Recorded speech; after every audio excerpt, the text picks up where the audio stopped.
When thinking about computers in 2019, what comes to mind?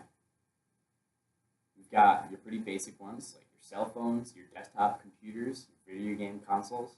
But what if I told you there's more than that? What if I told you computers control hundreds of different aspects of our daily lives?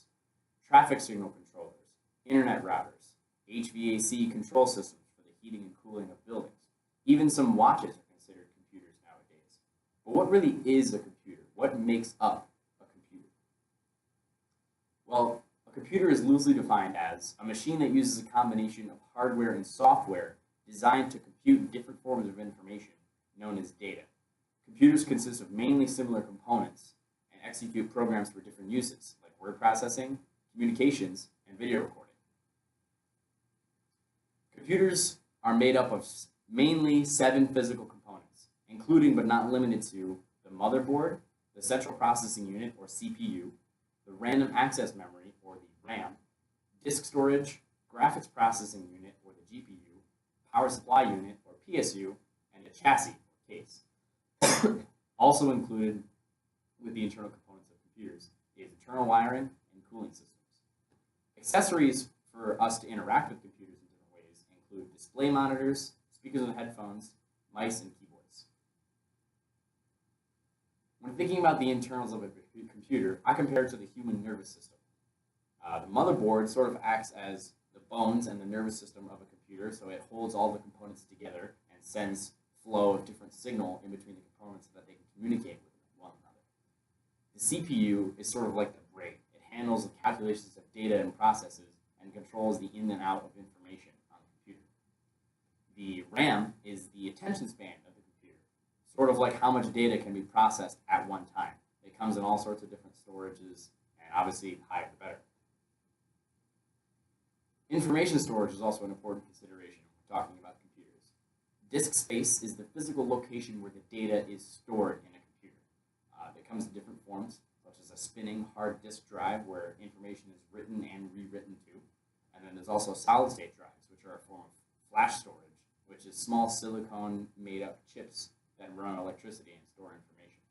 They come in varying sizes depending on application and cost, and higher-end storage devices can cost a lot of money.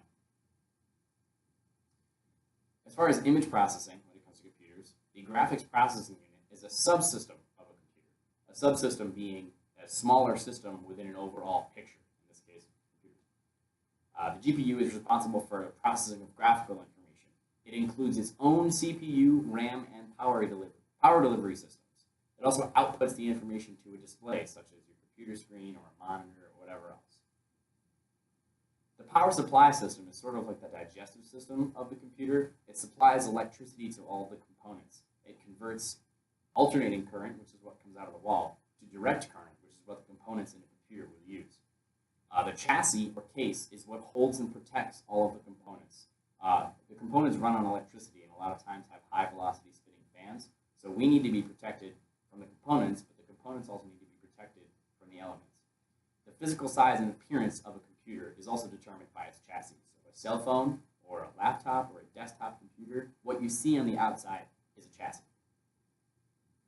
Other important components of computers include internal wiring.